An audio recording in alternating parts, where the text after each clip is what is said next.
హల్లెలూయా.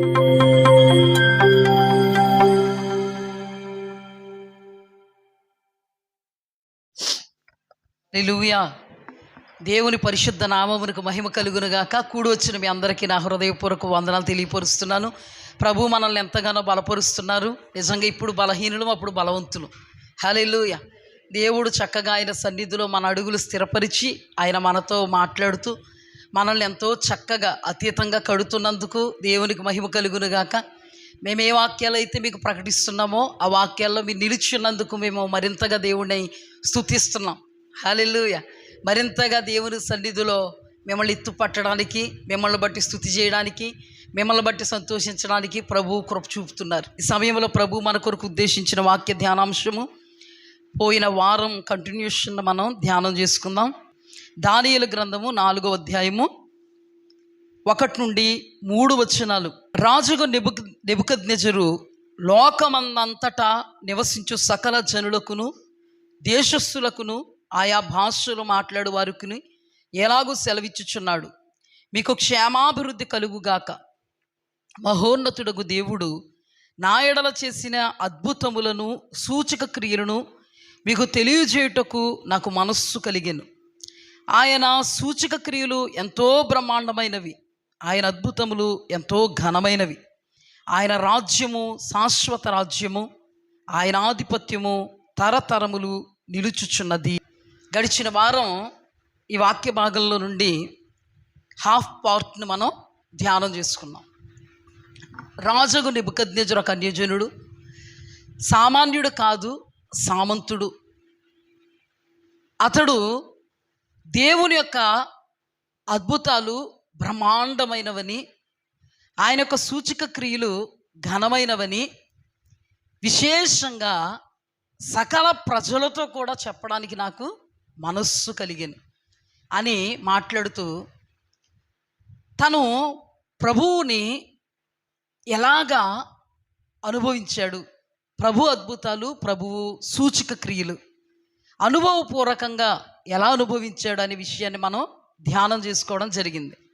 అతడు అనుభవించడానికి శద్రకు, మేషకు, అబేద్నెగో, దానియేలు కారణంగా ఉన్నారని, మన జీవితంలో కూడా అన్యజనులో మన దేవుని మహోన్నతము నామం, అన్యజనులలో మన దేవుడు మహోన్నతుడు, ఆయన నామం మహోన్నతమైన నామం.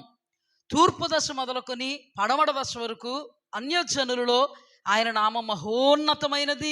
అయితే ఆ ఉన్నతమైనటువంటి నామాన్ని ప్రతిబింబింపజేయగలిగేటువంటి బాధ్యత మన మీద ఉంది. ఆయన అద్భుతకరుడే, ఆశ్చర్యకరుడే, మహాశ్చర్య సూచక కార్యాలు చేయగల సమర్థుడే. అయితే ఆయన మన ద్వారా అన్యజనులకు ఈ అతీతమైనటువంటి కార్యాలు చేస్తాడు. అందులకు ఆయన బిడ్డలుగా మనము ఆయన మహిమను దివి నుండి భూమికి దించగలగాలి. ఇలా మనము దించాలి అంటే మన జీవితంలో అతీతంగా వాక్యంలో మనం నిలబడాలి. ఎంత ప్రతికూల పరిస్థితి వచ్చినా దేవునికి అనుకూలులుగా మనం ఉండగలగాలి. అప్పుడు మన ముఖాంతరంగా దేవుడు అన్యజనులలో కావచ్చు, లేకపోతే మన దేవుని బిడ్డల్లోనూ కావచ్చు, మన ఇళ్లల్లో కావచ్చు, ఇరుగు పొరుగులో కావచ్చు, మన ముఖాంతరంగా దేవుడైన మహిమను కనుపరుస్తాడు అని ఎంతవరకు కూడా మనం ధ్యానం చేసుకున్నాం.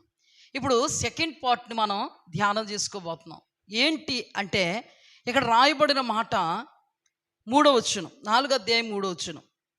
ఆయన సూచక క్రియలు ఎంతో బ్రహ్మాండమైనవి, ఆయన అద్భుతములు ఎంతో ఘనమైనవి, ఆయన రాజ్యము శాశ్వత రాజ్యము, ఆయన ఆధిపత్యము తరతరములు నిలుచును. హల్లెలూయా.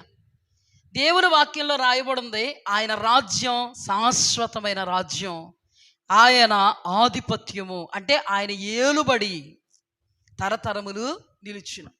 మనం గడిచిన వారంలో ధ్యానం చేసుకున్నాం.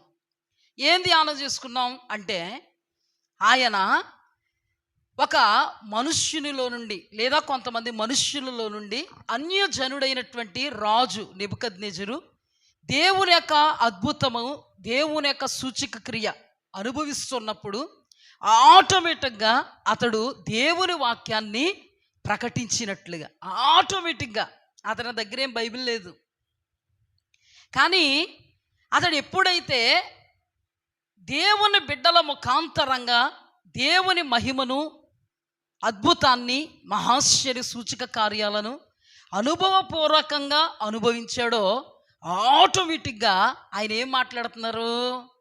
నీ దేవుడు తప్ప మరి ఏ దేవుడు లేడు. ఇంకేం మాట్లాడుతున్నారు? సర్వోన్నతుని దేవుని సేవకులారా, ఆయన ఒక్కడే దేవుడు. హల్లెలూయా. ఇప్పుడేం మాట్లాడుతున్నారు? ఆయన ఆధిపత్యము తరతరములు నిలుచును, రాజ్యము శాశ్వత రాజ్యము.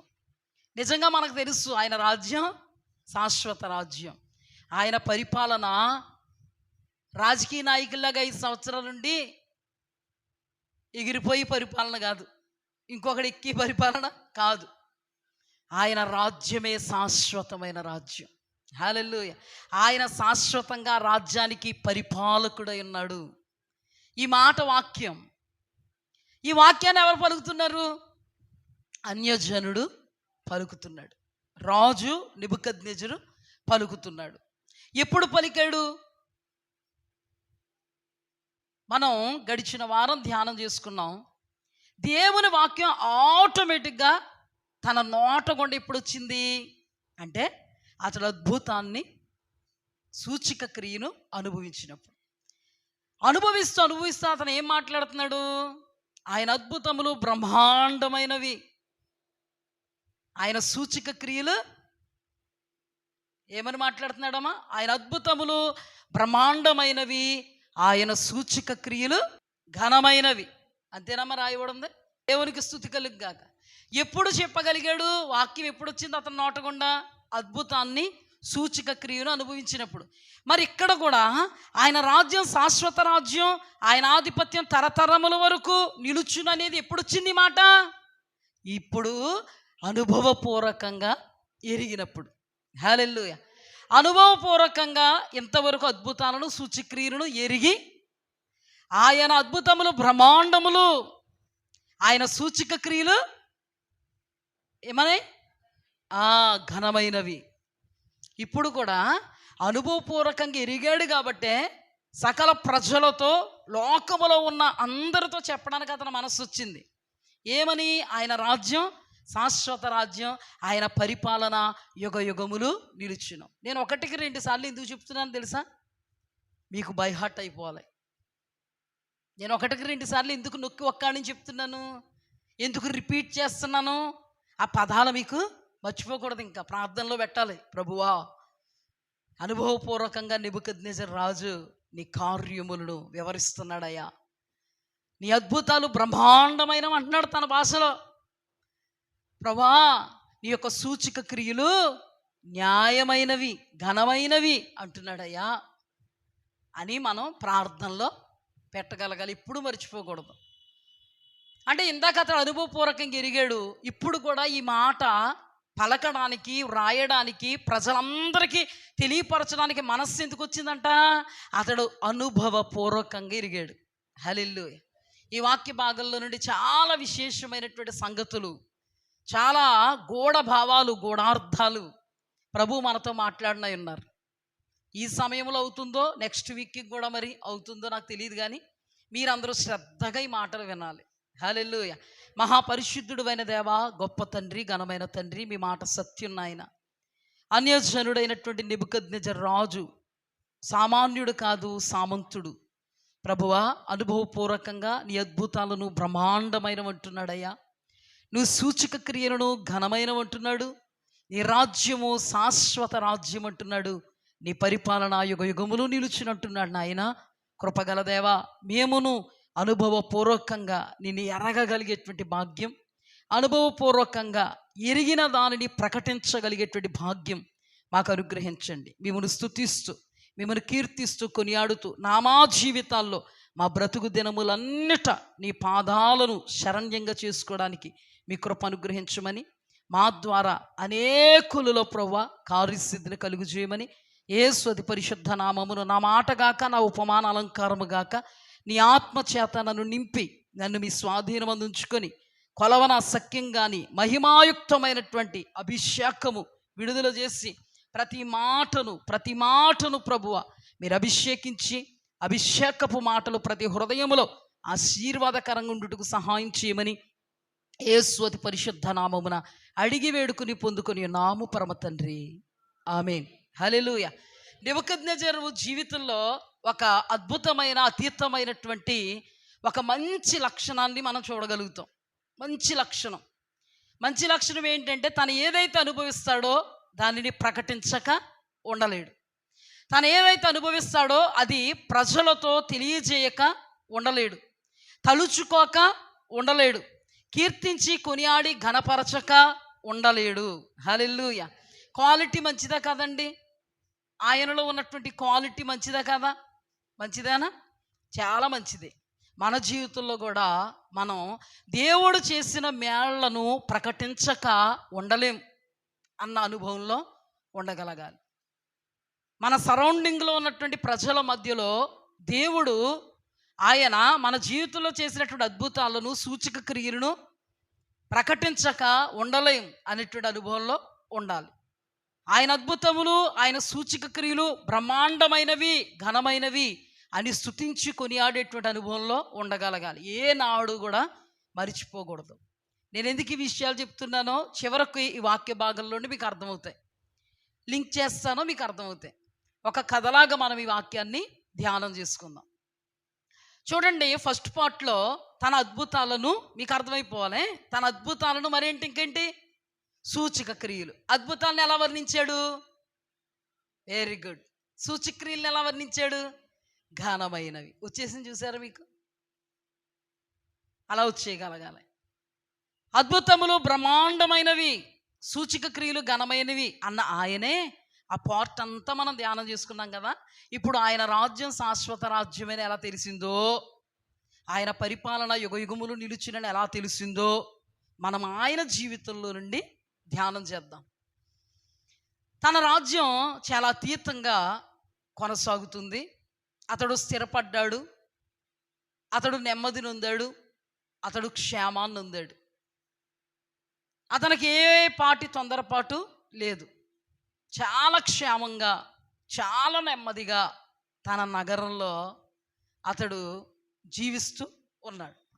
ఒకరోజు ఏం జరిగిందంటే, తన నగరంలో అతడు విశ్రాంతి తీసుకుంటున్నాడు.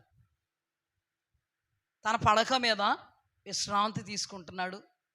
తన చాలా క్షేమాన్ని, నెమ్మదిని ఉందాడు కదా. ఓ మాటలో చెప్పాలంటే మన భాషలో గుండెల మీద చెయ్యేసుకుని పడుకున్నాడు. గుండెల మీద చేసి పడుకుంటాం కదా. గుండెల మీద చేసుకుని ఇలా పడుకోం, కానీ గుండెల మీద చెయ్యేసుకున్నంత నెమ్మదిగా ఉంది అంటాం. అంటే సునాయాసంగా పడుకుంటాం. రాత్రులు నిద్ర పట్టన పరిస్థితులు ఉండవు, బాగా పడుతుంది నిద్రమొత్తు ట్యాబ్లెట్లు వేసుకోకపోయినా పడుతుంది కదా. అర్థమైంది కదా. అంత నెమ్మది నొందుతున్నాడు, అంత నెమ్మది. అన్యుడు అంత నెమ్మది నొందుతున్నాడు. అంతవరకు దేవుడు అద్భుతాలు తెలుసా ఆయనకి? తెలుసు. బాగా అర్థం చేసుకోవాలి నన్నమ్మా. ఫస్ట్ పార్ట్లో తెలియదా? ఫస్ట్ పార్ట్ తర్వాతగా సెకండ్ పార్ట్కి వచ్చాం. సెకండ్ పార్ట్లోనే కదా విశ్రమించాడు, నిద్రవుతున్నాడు, నెమ్మది పొందుతున్నాడు. అంటే అంతవరకు ఆయన అద్భుతాలు తెలుసా లేదా? ఆశ్చర్యకార్యాలు తెలుసా లేదా? ఏమన్నాడు? ఆ దేవుడు తప్ప మరి ఏ దేవుడు లేడు అన్నాడా? ఇంకేమన్నాడు? సర్వోన్నతుడైన దేవుని సేవకులారా అన్నంతగా, మహోన్నతమైన దేవుని సేవకులారా అన్నాడా? మీ దేవుణ్ణి ఎవరైనా ఏమైనా అంటే పెంట కుప్పగా చేస్తా అన్నాడా? అంతకుముందేమో మిమ్మల్ని నా చేతుల్లోంచి ఏ దేవుడు రక్షిస్తాడో చూస్తా అన్నాడా? ఆ తర్వాత అనుభవపూర్వకంగా రక్షించాడు, నీ దేవుడు సమర్థుడు అన్నాడా? దానియేలు జీవితంలో నుండి కూడా అన్నాడా? అన్నీ తెలుసు కదా. ఇప్పుడు కొన్ని తెలుసు, కొన్ని తెలియదు కదా. అవి తెలుసు. ఏమి తెలుసు? ఆయన గొప్పోడు, ఆయన అలాంటోడు, ఆయన ఇలాంటోడు, ఆయన అద్భుతాలు, ఓ మహాశ్చర్యకారుడు, సూచకుడు, వాహవా వాహవా అని తెలుసు. ఇంకా కొన్ని తెలియాలి కదా పాపం. మరి పాపం ఒకరోజు నెమ్మదిగా పడుకున్నాడు. నెమ్మది నొందుతున్నప్పుడు ఆయనకి ఒక దర్శనం కలుగుతుంది, ఒక కళ కలుగుతుంది, కళ వస్తుంది. ఆ కళలో భూమి కనబడుతుంది, ఆ భూభాగం కనబడుతుంది. ఆ భూభాగం మధ్యలో ఒక పెద్ద వృక్షం కనబడుతుంది, చెట్టు. అది చాలా విస్తారమైన వృక్షం. అది ఆ చెట్టు భూతలం అంతా వ్యాపించింది. ఆ చెట్టు ఆకాశాన్ని అంటుతున్నంతగా ఉంది. దాని కొమ్మలు విస్తారంగా ఉన్నాయి. ఆ చెట్టు ఆకులు సొగసుగా ఉన్నాయి. ఆ చెట్టు పళ్ళు విస్తారంగా, మన భాషలో చెప్పాలంటే విరబూసేసే పళ్ళు ఇలా కనబడుతుంది. చెట్టు కనబడుతున్నప్పుడు ఆకాశము నుండి పరిశుద్ధుడు ఒకడో ఆ స్థలానికి దిగొచ్చి స్వరం వినిపిస్తున్నాడు. ఒక పరిశుద్ధుని యొక్క స్వరం ఆకాశము నుండి దిగి వచ్చిన మాట్లాడుతున్నటువంటి స్వరం వినబడుతుంది. ఏమని వినబడుతుందంటే, ఈ చెట్టును నరికివేయండి, ఈ చెట్టును నరికివేయండి. ఆ చెట్టు ఎలా ఉందని చెప్పాను? భూమిని, భూతలమంతా విస్తరించింది. మీకు అర్థమైపోవాలి, అందుకే 2 సార్లు చెప్తున్నా. భూతలమంతా విస్తరించింది, ఆకాశాన్ని అంటుతున్నాయి. ఆ మహావృక్షము యొక్క పై కొమ్మలు, ఆకులు సొగసుగా ఉన్నాయి, పళ్ళు విస్తారంగా కాసేసాయి. ఆ కొమ్మల్లో పక్షులు నివాసం చేస్తున్నాయి. ఆ వృక్షపు ఆ మొదల్లో, ఆ భూతలంలో మృగాలు, పశువులు నివాసం చేస్తున్నాయి. ఆ చెట్టు దగ్గరంట జీవకోటికి సమృద్ధిగా సరిపడే ఆహారం ఉందంట. అలా కనబడతా ఉంది. చూస్తున్నాడు, దర్శనాలు చూస్తున్నాడు. అకస్మాత్తుగా ఒక పరిశుద్ధుడు ఆకాశములో నుండి దిగొచ్చి స్వరం వినిపిస్తున్నాడు. ఆ చెట్టును నరికివేయుడి, దాని కొమ్మలలో ఉన్నటువంటి ఆకాశ పక్షులను తోలివేయుడి, ఆ కింద పశువులను, మృగాలను తోలివేయుడి, కొమ్మలను నరికివేయుడి, ఫలాలను పారవేయుడి, ఆ మొద్దును మాత్రము ఉండనీయుడి. ఇత్తడి ఇనుము కలిపినటువంటి తాళ్లతో దాన్ని కట్టి ఒక పొలంలో దానిని విసిరివేయుడి. 7 కాలముల వరకు దాన్ని వర్షానికి తడవనీయుడి, మంచుకి తడవనీయుడి అని ఒక పరిశుద్ధుని యొక్క స్వరం వినబడ్డం స్పష్టంగా వింటున్నాడు. అకస్మాత్తుగా భయం ఆవరించింది. కలంతా అయిపోయింది, భయం వచ్చేసింది. భయం రాగానే అతని సంస్థానంలో ఉన్నటువంటి కల్దీయుల్ని, గారడి విద్య కలిగిన వాళ్ళని, జ్యోతిష్కుల్ని, ఇలాంటి వాళ్ళందరినీ ప్రోగు చేసుకుని తన కలంతా చెప్పాడు. భావాన్ని చెప్పండి అయ్యా నాతో అన్నాడు. ఏ ఒక్కడో భావాన్ని చెప్పలేకపోయాడు. కడపట అందరూ మేము చెప్పలేమని చేతులెత్తిన తర్వాత బెల్తషాజరు అని బిరుదు పొందిన, లేదా బెల్తషాజరు అని నెబుకద్నెజర్ రాజు యొక్క దేవత యొక్క పేరు పెట్టబడినటువంటి దానియేలు వచ్చాడు చెప్పడానికి. చెప్పేటప్పటికి నిలబడ్డాడు. ఇతను తన కళని చెప్పాడు. ఎగ్జాక్ట్గా ఇదే చెప్పాడు. దానియేలు, నిన్ను ఏ మర్మము కూడా కలత పెట్టదని నేను ఎరుగుదును. హల్లెలూయా. నీకేదో అసాధ్యం కాదు అని కూడా నేను ఎరుగుదును. ఎంతమంది శకునగాండ్రు ఉన్నారు, కల్దీయులు ఉన్నారు, గారుడి విద్య కలిగిన వారు ఉన్నారు. వీళ్ళందరికీ సాధ్యం కానిది నీకు సాధ్యమని నేను ఎరుగుదును. ఇంతకుముందు అనుభవం అయింది, ఇంతకుముందు ఏమైంది? అనుభవం అయింది. నువ్వు ఎరుగుదు, నేనేది కలత పెట్టదో నాకు తెలుసు. నీలో పరిశుద్ధ దేవతల ఆత్మ ఉంది. హల్లెలూయా. అంటే వీళ్ళందరిలో ఉన్న ఆత్మ వేరు, నీలో ఉన్న ఆత్మ పరిశుద్ధ దేవతల ఆత్మ. హల్లెలూయా. అన్యజనుడికి ఎవరు చెప్పక్కర్లేదండి, ఆటోమేటిక్గా అర్థమైపోతుంది అంతా. కానీ ఇలా అంటున్నానని ఏమనుకోవద్దు. సార్వత్రిక సంఘానికి మాత్రం రోజు వాక్యం చెప్పినా ఏమవుదు? అర్థం అవ్వదు. సార్వత్రిక సంఘం మీలో ఉండొచ్చు, ఉండకపోవచ్చు, నో ప్రాబ్లం. అందరు అలా ఉండరు. కొందరు బలవంతులు, హల్లెలూయా, కొందరు బలహీనులు. ఇవి ఎవరికి వర్తిస్తాయి? ఈ మాటలు బలహీనులకు వర్తిస్తాయి, బలవంతులకి వర్తించు. మేము బలహీనులమైన బలవంతులు అనుకుంటాం, అంటే వర్తించు అనుకోవచ్చు. అదవుతుందమ్మా. చూడండి, నెబుకద్నెజర్ రాజు ఆటోమేటిక్గా నీ మీద పరిశుద్ధ దేవతల ఆత్మ ఉందయ్యా, ఏ మర్మమో నీ కలత పెట్టదు నిన్ను. ఎంతమంది నిలబడినా వాళ్ళందరూ చెప్పరేమో, వాళ్ళందరూ ఇక్కడ నిలబడితే నువ్వు ఇక్కడ నిలబడితే టకా టకా చెప్పగలిగే ఆత్మ కలిగిన వాడు నువ్వు. హల్లెలూయా. ఇదిగో దానియేలు ఏమని పిలుస్తాడు? దానియేలు అని పిల్లడు కదా. బెల్తషాజరు, ఇదిగో నాకు వచ్చిన కళ ఇది. ఈ కళ ఎప్పుడైతే చెప్పాడో మొత్తం చెట్టు గురించి అంతా వివరించాడు. కళ అయితే ఎప్పుడైతే చెప్పాడో దానియేలు 1 గంట సేపు విస్మయం ఉందాడు. 1 గంట. మనకు 5 నిమిషాలు నేను ఇలాగ ఆగానంటే, అయ్య బాబు ఏమైంది పాస్టర్ గారికి, బాగానే ఉన్నారు కదా, లోపల ఏమన్నా అవుతుంది ఏంటి, స్టాట్యూలాగా ఇలా ఉండిపోయారు అని ఎన్నో వచ్చేస్తాయి కదా మనకి. ఆయన ఎంతసేపు ఉన్నారంట? ప్రాక్టికల్గా ఆలోచిద్దాం. ఎంతసేపు ఉన్నారంట? మరి గంట సేపు నెబుకద్నెజర్ ఏం చేశాడు? కనిపెడుతున్నాడు. ఎప్పుడు కూడా తిను ఇంత కలతలో లేడు. వెంటనే టకటకా చెప్పేశాడు. ఎందుకు బెల్తషాజరు ఇంత విస్మయం పొందుతున్నాడు, ఇంత ఆలోచిస్తున్నాడు, ముఖం దిగాలుగా పెట్టేసుకున్నాడు అని నెబుకద్నెజరు తన హృదయములో అనుకుని అంటాడు, బెల్తషాజరు నువ్వు నాతో చెప్పు, ఏదైనా పర్వాలేదు చెప్పు, పర్వాలేదు నేను రిసీవ్ చేసుకుంటాను, నువ్వేం బాధపడకో, ఏదైనా చెప్పే. అంటే ఆయన అన్నాడు, రాజా ఈ కలభావము నీకు దూరమగుగాక. హల్లెలూయా. ఈ కలభావం నీ శత్రువులలో జరుగునుగాక.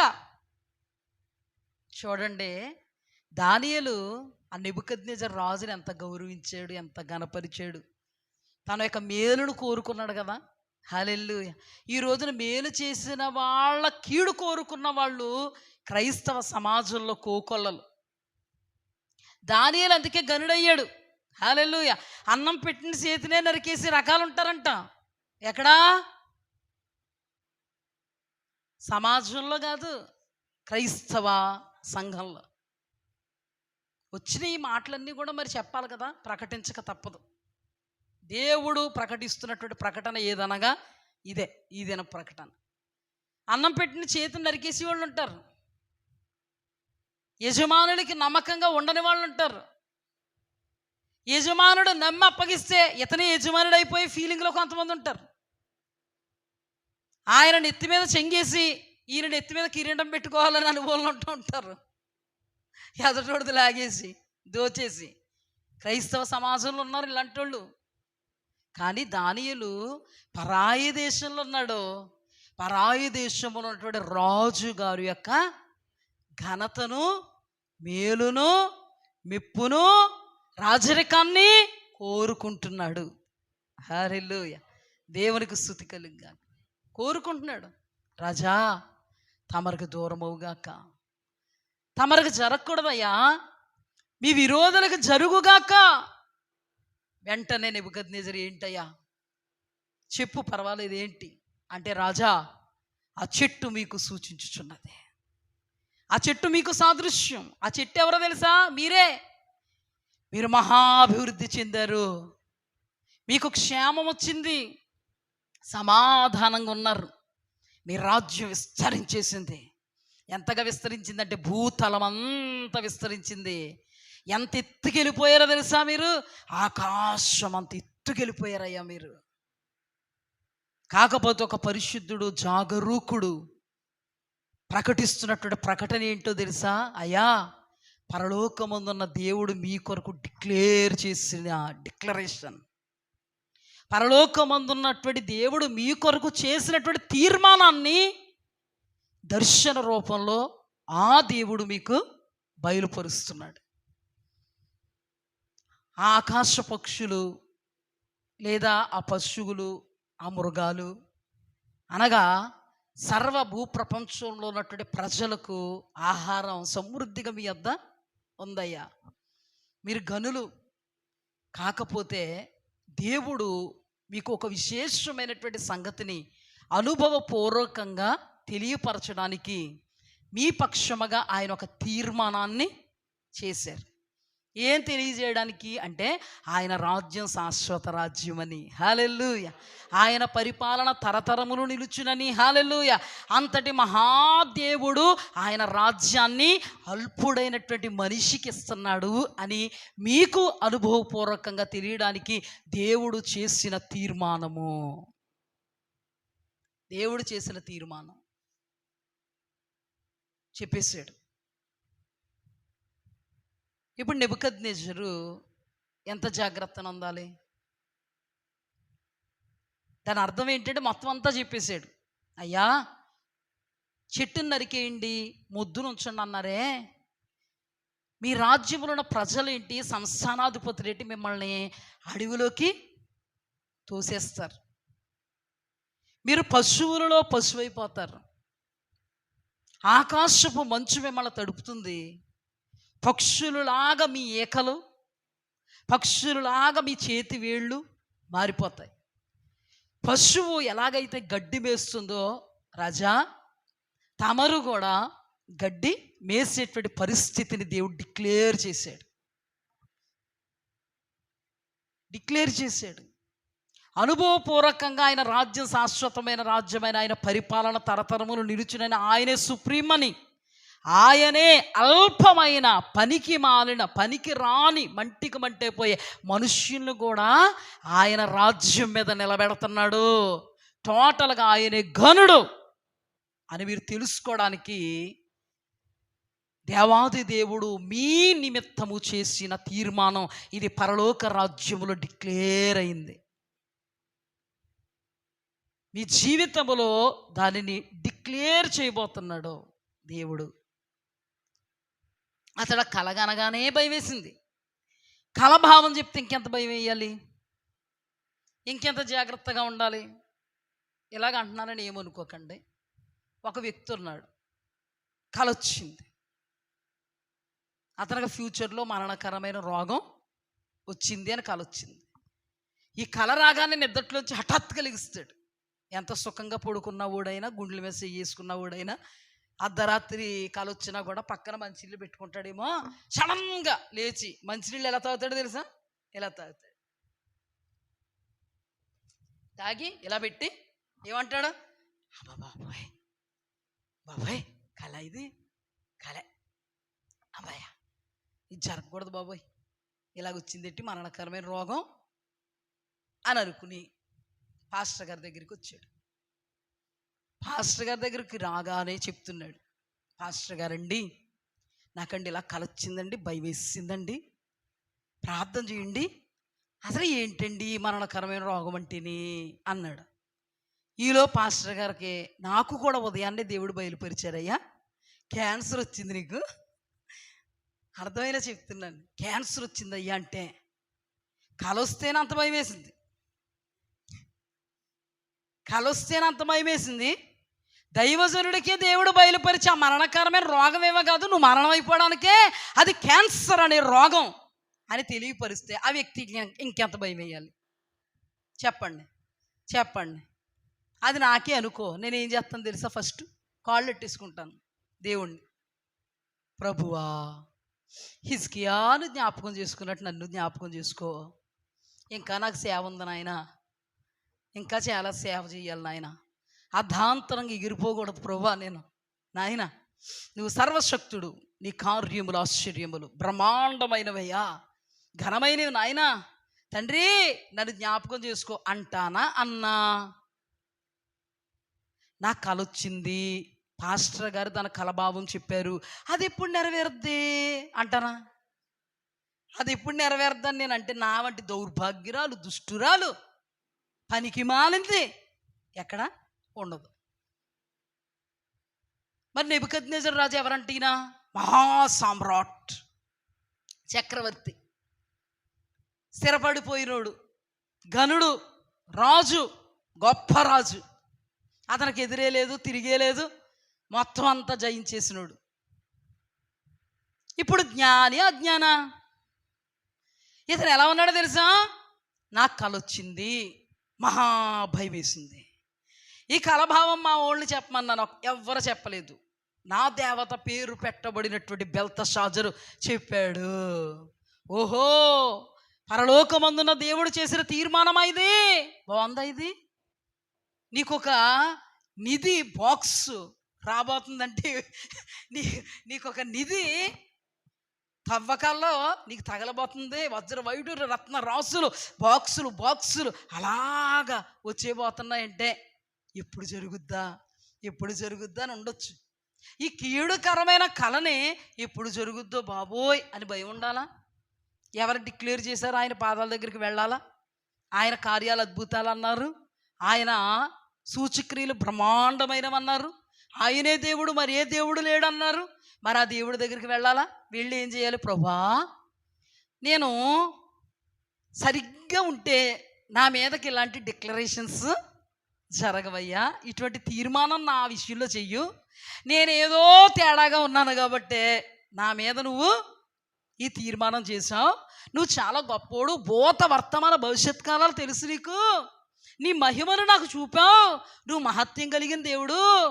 నీ తీర్మానం నా జీవితంలో నెరవేరిపోవడానికి నా బ్రతుకులో ఏ చెడు ఉందో నువ్వు దేవుడు కదా, తీసేసి నన్ను ఈ చెడు కార్యం నుంచి తప్పించవా అనాలి.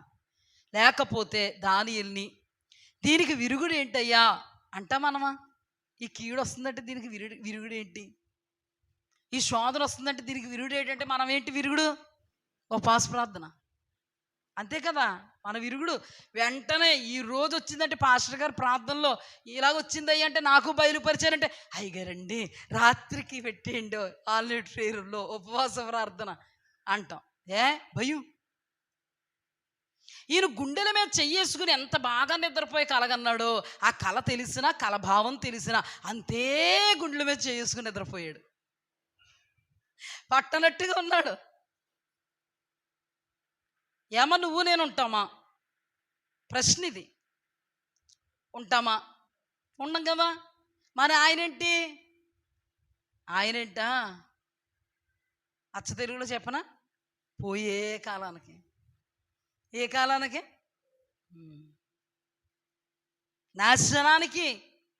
నాశన కోపానికి దిగిపోవడానికి, ఒక మచ్చ ఎంచుకోవడానికి, కళ్ళు నడినెత్తికెక్కాయని తెలియజేసుకోవడానికి అందరికీ. మీకు నాకు ఆయన గురించి ఏం తెలుసండి? ఆయన కళ్ళు నడినెత్తికెక్కాయి కాబట్టి తెలుస్తుంది. ఇప్పుడు అర్థమైందా? పెద్ద మచ్చ ఎంచుకోవడానికి. అంతవరకు నేమో మహాసామ్రాట్ చక్రవర్తి, అంతవరకు కూడా అయ్యో బాబా తనకి ఏం తిరిగిలేదు. ఇప్పుడు ఆయన కళ్ళు ఇక్కడి నుంచి అక్కడికి వెళ్ళాయి తెలియడానికి. నిర్భయంగా ఉన్నాడు, తొందర ఏమీ లేదు. అక్కడ దానియేలు చెప్పాడు. అయ్యా చదవండి మాట. 27 చదువుతాను. 26 వరకు దర్శన భావం చెప్పాడు. 27లో రాజా, నా యోచన అంటే నా ఆలోచన నీ దృష్టికి అంగీకారమగుగాక. ఒకవేళ నువ్వు నీ పాపములు మాని నీతి న్యాయములను అనుసరించి నీవు బాధ పెట్టిన వారి యందు కరుణ చూపిన ఎడల నీకున్న క్షేమము నీకిక మీదట ఉండునని దానియేలు ప్రత్యుత్తరం ఇచ్చెను. దీనికి పరిష్కారం కూడా చెప్పాడు లేదా? హల్లెలూయా, హల్లెలూయా. దేవుని ఆత్మతో నింపబడిన దైవజనులు ఉండడం మంచిదా కాదా? పరిష్కారం చెప్తారా లేదా? మీ గురించి ఏదో కల వచ్చేస్తుంది అనుకో, అకస్మాత్తుగా దైవజనులు ఏం చేస్తారు? దైవ నడిపింపుతో సంగమా ఈ దినం ఉపవాస ప్రార్థనకి అందరూ సిద్ధపడి రండి మందిరంలోకి అని సీజెస్లో పెడతాం. అవునా? దానికి విరుగుడు. ఎన్నో కార్యాలు దేవుడు చేశాడా లేదా? దైవజనులు ఆయన ఆత్మతో నడిపించినప్పుడు, ఆత్మతో చెప్పినప్పుడు, మీరు దానికి లోబడినప్పుడు మరణకరమైన పరిస్థితుల్లో నుంచి తప్పింపబడ్డారు. కీడుకరమైన పరిస్థితులు, నాశన కోపాలలో నుంచి లేవనెత్తబడ్డారు. జరుగనై ఉన్నటువంటి ఆ కీడు జరగకుండా దేవుడు ఆయన పాదాలు పట్టుకున్నప్పుడు కాపాడాడు. హల్లెలూయా. ఇప్పుడు కూడా దానియేలు చెప్తున్నాడా లేదా? అయ్యా మీరు ఇలాగే మనశ్శాంతిగా, సుఖంగా, సౌఖ్యంగా ఇది మీకు సంభవించకుండా సజావుగా సాగిపోవాలంటే మీరు నీ పాపము మాని నీతి న్యాయములను అనుసరించి నీవు బాధ పెట్టిన వారి యందు కరుణ చూపిన ఎడల నీకున్న క్షేమం నీకిక మీదట ఉండునని దానియేలు ప్రత్యుత్తరం ఇచ్చాను. ఆ పైన చదువుతాను చూడండి, 24. రాజా, ఈ దర్శన భావం ఏదనగా, సర్వోన్నతుడగు దేవుడు రాజుగు నా ఏలిన వాని గూర్చి చేసిన తీర్మానం ఏదనగా, తమ యొద్ద ఉండకుండా మనుష్యులు నిన్ను తరుముదురు. నీవు అడవి జంతువుల మధ్య నివాసము చేయుచు పశువు వలె గడ్డి తినెదవు. ఆకాశపు మంచు నీ మీద పడి నిన్ను తడుపును. సర్వోన్నతుడగు దేవుడు మానవుల రాజ్యం పైన అధికారి అయి ఉన్నాడనియు, తానెవనికి దానిని అనుగ్రహింప నిశ్చయించునో వానికి అనుగ్రహించుననియు నీవు తెలుసుకొని వరకు 7 కాలములు నీకు ఎలాగు జరుగును. చెట్టు యొక్క మొద్దును ఉండనీయుడని వారు చెప్పిరి కదా, దాని వలన సర్వోన్నతుడు అధికారి అని నీవు తెలుసుకున్న మీదట నీ రాజ్యము నీకు మరలా ఖాయమగు వచ్చునని తెలుసుకోము. రాజా అంటే ఇక్కడ ఏం చెప్తున్నాడు? నీకు ఇలా సంభవిస్తుంది, అయితే నువ్వు ఇలా ఉంటావు. ఇది సంభవించిన తర్వాత నీవు మరలా దేవుని వైపుకి తిరిగితే నీ స్థితి నీకు వస్తుందని చెప్పి మళ్ళీ కిందేమంటున్నాడో తెలుసా? ఇది సంభవించకుండానే ఉండాలంటే నువ్వు నీ పాపములు నీతి జరిగించాలి, నీతి న్యాయములు అనుసరించి నడుచుకోవాలి. ఎవరి యొద్దైనా అవినీతి అన్యాయంగా నువ్వు ఉంటే దాన్ని మానుకోవాలి అని అన్నాడు. అంటే ఇప్పుడు మీకు అర్థమైంది ఏమన్నాడు? రాజా, నీకు ఎలా సంభవిస్తుంది, సంభవించినా నువ్వు మరలా దేవుని వైపుకి తిరిగితే ఆయనే యుగయుగములకు రాజని, ఆయనే శాశ్వత రాజ్యము, ఆయన పరిపాలన యుగయుగములు ఉంటుందని నీకు తెలుస్తుంది. అయినా ఇది కూడా తప్పింపబడాలంటే, ఇది కూడా నీకు సంభవించకుండా నెమ్మది కలిగి ఉండాలంటే నువ్వు నీతి న్యాయములు అనుసరించి నీ పాలన చేసుకో అని కూడా చెప్పాడా లేదా? మీకు అర్థమైందా లేదా అని నేను 2 సార్లు చెప్పాను నాన్న. అర్థమైంది అంటే ఇక్కడ పరిష్కారం చెప్పాడు. నీకు ఇది సంభవించకుండా ఉండాలంటే నువ్వు చేయాల్సింది ఇదని చెప్పాడు. నీకు సంభవించాక కూడా నువ్వు చేస్తే నీ స్థితి వస్తుంది అన్నాడు. నువ్వేదో కోరుకుంటావు? ప్రశ్న. సంభవించకుండా ఉండాలని కోరుకుంటాం. అంతవరకు నీలో దేవునికి విరోధమైన తీసేసుకోవాలని కోరుకుంటాం. ఎందుకంటే దానియేలు చెప్పాడు, నీలో దేవునికి అది మంచిది కాదు. అన్యాయం, అక్రమం, మోసం, చెడుగు, నేనే గొప్ప, నా 2 కళ్ళు ఇక్కడ ఉన్నాయి అని అనుకోవడం మంచిది కాదని దేవుడు చెప్పాడు. చెప్పిన తర్వాత దాన్ని తీసేసుకోవాలనుకుంటావా? ఈ నెబుకద్నెజరు ఏమనుకున్నాడంటే, ఆ పరిస్థితి వచ్చాకంటే ఏంటి, నన్ను జనాలందరూ నెట్టేశాక, నేను పశువుల్లో ఒక పశువుని అయిపోయాక, మృగములో ఒక మృగమును అయిపోయాక, ఆకాశ పక్షుల్లో ఒక పక్షిని అయిపోయాక, పక్షి ఏకల్లాగా నా ఏకలు అయిపోయాక, పశువులాగా నేను గడ్డి మేసాక అప్పుడు తిరుగుతానులే. అదొక ఆప్షన్ ఉంది కదా, ఈ 2 ఆప్షన్లో 2 ఆప్షన్ పొందుకుంటాను నేను. అంతవరకు కళ్ళు నడినెక్కిని దించవా? దించను, అలాగే ఉండి చూస్తాను. అంతవరకు నీ చెడుతనాన్ని విడవను. నీతి న్యాయమును అనుసరించి పాలన చేయవా? చెయ్యను. మరేంటి? అతని ద్వారా చెప్పింది జరిగాక చేస్తాను. అంటే దాని అర్థం ఏంటంటే, ఇందాక మరణకరమైన రోగం వస్తుందని చెప్పాడు దేవుడు. దైవజనుడు ద్వారా మరణకరమైన రోగం, నువ్వు మరణం అయిపోవడానికి క్యాన్సర్ వస్తుందని చెప్పాడు. ఇప్పుడు నీవు దేవుని వైపుకి తిరిగితే తగ్గిస్తానన్నాడు. ఒకవేళ నీ క్యాన్సర్ వచ్చి నువ్వు కొత్త ఉడుకుపోతున్న పరిస్థితిలో ఉన్నా దేవుని వైపుకి తిరిగితే కూడా తగ్గిస్తానని చెప్తే, ఈ మరణకరమైన రోగం వచ్చాక, ఈ రోగములో నేను కింద మీద పడ్డాక, అప్పుడు దేవుడిని పట్టుకున్నాక, అప్పుడు దేవుడు నా స్థితిని నాకు ఇస్తే చాలు అని అనుకున్నాడు. అంతేగాని ముందే అనుకోలే. ఇది అజ్ఞానం, ఇది అవివేకం. దీనిని దృష్టాంతంగా మనం ఇప్పుడు తీసుకోవడానికి మన ఎదుట ఎవరున్నారు? నెబుకద్నెజరు రాజు. అంతేనండి, 12 నెలలు గడిచాయి. 12 నెలలు అంటే మనకి ఎంత? సంవత్సరం గడిచిందండి. గడిచిన తర్వాత ఇతను ఏమనుకుంటున్నాడంటే, చదివిస్తానమాట. 12 నెలలు గడిచిన పిమ్మట అతడు తన రాజధానియగు బబులోనులోని నగరునందు సంచరించుచుండగా, రాజు బబులోనును, ఈ మహా విశాల పట్టణము నా బలాధికారము నా ప్రభావ ఘనతను కనుపరుచుటకై నా రాజధాని నగరముగా నేను కట్టించినది కదా అని తనలో తాను అనుకొనెను. రాజు నోట ఈ మాట ఉండగా ఆకాశము నుండి ఒక శబ్దం వచ్చెను. ఏదనగా, రాజుకు నెబుకద్నెజరు, ఇదే నీకు ప్రకటన. నీ రాజ్యము నీ యొద్ద నుండి తొలగిపోయెను. తమ యొద్ద నుండి మనుష్యులు నిన్ను తరిమెదరు. నీవు అడవి జంతువుల మధ్య నివాసము చేయుచు పశువు వలె గడ్డి మేసెదవు.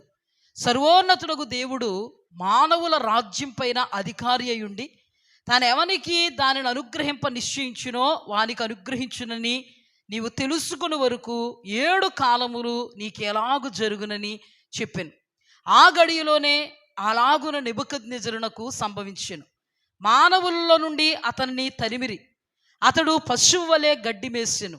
ఆకాశపు మంచు అతని దేహమును తడపగా అతని తల వెంట్రుకలు పక్షిరాజు రెక్కల ఏకల వంటివియు అతని గోళ్ళు పక్షుల గోళ్ల వంటివియు ఆయన.